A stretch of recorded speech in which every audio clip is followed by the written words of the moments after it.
A man is found dead on a beach, propped against a wall, his legs stretched out, as if he had simply fallen asleep. He has no name. Every label on his clothes has been carefully cut away. And in a secret pocket, sewn by hand into his trousers, a small scrap of paper. On it, 2 words, in Persian, "It is finished." Tonight, I am going to tell you the story of the man nobody has ever managed to identify or to understand. Come closer. Sit down and listen carefully. What I am about to tell you really happened. And nearly 80 years later, it still resists every explanation. We are in Australia, in Adelaide, on a soft summer morning at the very start of December. People are walking along the water on Somerton beach when they notice a man propped against the wall that runs along the sand. He is well dressed. A neat suit, a tie, polished shoes. His head tilts slightly to one side. A half-smoked cigarette rests on his collar as if it had slipped from his lips. He looks as though he is sleeping. One arm rests loosely at his side. His shoes are spotless, freshly polished, without a single grain of sand on them, on a beach. But he is not sleeping. He is dead, and already something is wrong. The evening before, other witnesses had seen him in exactly the same spot, in exactly the same position. One of them had even seen his arm drop limply to his side. One couple watched him for almost half an hour. They noticed that he did not move at all, not once, not even to brush away the insects around him, and they joked to each other that he was probably dead. Then they walked on. They thought he was a drunk, asleep on the beach. Nobody went closer. Nobody called anyone. He stayed there, alone, all night long, while the tide came in and went out again. When the police arrive, they begin with the routine, identify the body. And that is where the mystery truly begins. The man has no papers. No wallet, no card, no name. Worse, on every piece of his clothing, the labels have been carefully cut out. Every brand, every trace that could have said where he came from, removed by hand. In his pockets, a strange assortment, an unused bus ticket, an unused train ticket, a comb, a packet of chewing gum, matches, and cigarettes stored inside a packet of a different brand. Think about those 2 tickets for a moment. He had bought himself a way out of the city twice, and used neither one. He came to that beach instead. Nothing personal. Nothing that speaks. Not a photograph, not a letter, not a key to any door in the world. The body is handed to a coroner. The autopsy only thickens the fog. The man is around 40, in perfect health, athletic. His calves are unusually developed, the kind of musculature you see in dancers, or in people who often wear high-heeled shoes. He died around 2 in the morning. His organs are engorged with blood, his stomach too. For the coroner, there is no doubt this man was poisoned. Probably by a rare substance, one that acts fast and vanishes from the body without leaving a trace. He even names his suspicion a poison from the digitalis family, the kind drawn from certain plants that stops a heart and then breaks down so completely it leaves nothing behind to find. The problem is that the analyses find nothing. No poison at all. Not a trace, not a residue. And so the coroner writes one of the strangest conclusions of his career, that he is certain this man was poisoned, and just as certain he will never be able to prove it. A man killed by a weapon which, on paper, does not exist. An inquest is opened. It cannot say who he was. It cannot say what killed him. It cannot even say with any certainty whether anyone else was on that beach with him. It closes on a verdict that says almost nothing at all, and the file stays open. The police put out an appeal. Who is this man? And a lead appears. At Adelaide Station, in the luggage office, a suitcase was left the day before the death and never claimed. Inside, clothes. And on them, once again, the labels have been torn off. Almost all of them. And inside, something stranger still, a stenciling brush, a table knife whose blade has been cut down and sharpened, and a pair of scissors ground to the same shape. Tools, some will say, of a merchant seaman, a man who marked cargo for a living. Others will point out something simpler and colder. That a man who intended to strip every label from his own clothes would need exactly this something sharp and a great deal of patience. Because on a few pieces, a name remains scrawled or stamped Keen. At last, a clue, they think. But no, they will never find any missing Keen who matches. Many people believe today that the name was left there on purpose. A false trail. A hand playing with the investigators. The months pass. The investigation bogs down. Unable to identify him, they make a plaster cast of his face and shoulders to preserve them. That bust will one day play a role nobody imagines yet. But for now, the Somerton man is only a nameless corpse in a morgue drawer at the end of the world. And now, brace yourself. Because in re-examining the body months after the discovery, they finally find something. Something everyone had missed. Sewn by hand into the lining of the trousers, there is a tiny secret pocket. A pocket that suit was never meant to have. And inside it, a small piece of paper rolled up tightly. They unfold it. On it, 2 printed words in an elegant typeface, Tamam Shud. It is Persian. It means it is finished, or it is over.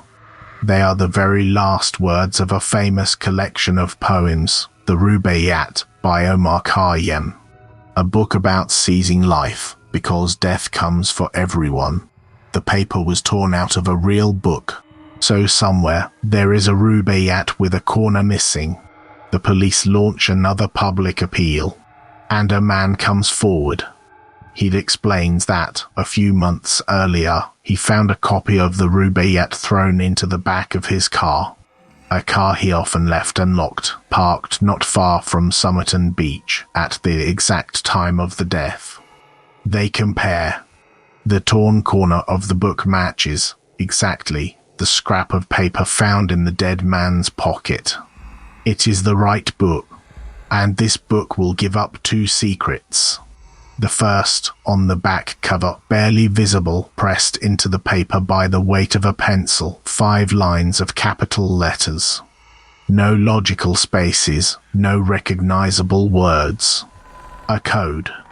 Around 50 letters, in 5 lines, one of them struck out, as if whoever wrote it had changed their mind halfway through. They hand it to the best. To the intelligence services, to the Navy, later to computers and to experts all over the world.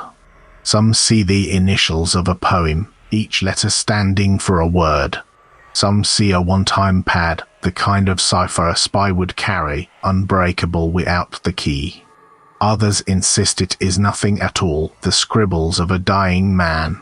And nobody, do you hear me, nobody, has ever managed to crack it. To this day, those 5 lines keep their silence. The second secret is a telephone number, scrawled, too, on the back of the book. The police call it. The number leads to a young nurse who lives in Glenelg, barely a few hundred meters from the place where the body was found. For decades, the police will shield her identity, and the world will know her only by a nickname, a single word, Justin. The woman at the very center of this case, whose real name the public would not learn for more than 60 years. When the investigators question her, she is troubled. And when, later, they show her the plaster bust of the dead man's face, witnesses will say she seemed on the point of fainting, close to collapse, as if she recognized him. And yet, she swears she does not know who he is. She denies it. She will deny it until the end of her life. And her own daughter would say, many years later, that her mother knew perfectly well who that man was. That she had said so out loud at home, and that she had chosen deliberately to take the reason with her. They learn that she had given, years earlier, a copy of that same rubaiyat to a man, a soldier during the war. For a moment, they think they have the key, but they find that soldier. He is alive and well, and his own copy is intact. He is not the man on the beach. So who was this man that a nurse would go pale in front of his face while refusing to name him? This is where the story tips into shadow. We are in the middle of the Cold War. Not far from Adelaide there is a secret base, a rocket testing range among the most sensitive of its time. A man with no identity, with his labels torn out, killed by a poison that cannot be found, carrying an unbreakable code. For many, the picture is clear, a spy. Eliminated, then erased. And remember the nurse, living a few hundred meters from where he died. She spoke Russian fluently, and she would never explain to anyone where she had learned it. Nothing has ever been able to prove it, but nothing has ever been able to rule it out either. And there is one last detail, perhaps the most troubling of all. That nurse had a son, born a few years earlier, a boy who would become a dancer. And this son shared, with the man from Somerton, two extremely rare physical features. A malformation of the ear and a dental anomaly that very few people in the world possess. Two strangers, meeting on the same beach of statistics, who should never have crossed paths. So was the dead man the secret father of that child? Was the nurse protecting a lover, a spy, a ghost from her past? She took her answer to the grave. They buried him in Adelaide, under a stone that says only that here lies the unknown man. And for years afterwards, flowers kept appearing on that grave. Nobody ever saw who left them. A caretaker tried once to catch her at it, and failed. A man with no name, no cause of death and no story, and somebody somewhere in that city who cared enough to keep his grave from going bare. For more than 70 years, this case has driven mad everyone who came near it. One researcher in particular devoted years of his life to it. He eventually obtained, not without a fight, the exhumation of the body, and thanks to a few hairs, preserved all that time inside the plaster bust, he was able to extract DNA. A few years ago, he announced a name. The Somerton man, he says, was called Carl Webb, an engineer, an instrument maker, born in Melbourne, separated from his wife, a man nobody had heard from again. A man who, it turns out, had a taste for poetry and who had once written about ending his own life. After more than 70 years, the nameless body perhaps had, at last, a face and a story. And yet not everyone accepts that name, and no court, no authority, has ever formally confirmed it. But think about it for a moment. We have perhaps found who he was. We still have not found what killed him, nor why the labels of his clothes had been torn out, nor what the code hides, those 5 lines nobody has ever pierced, nor why her number was in that book, nor why she went pale, then lied her whole life. A name does not close this story. It only underlines the emptiness at the center of it. "It is finished," said the scrap of paper in his pocket. For him, perhaps. For us, on that beach, on a summer evening at the end of the world, it still is not. Subscribe for more true stories. And who do you think the man on Somerton Beach really was?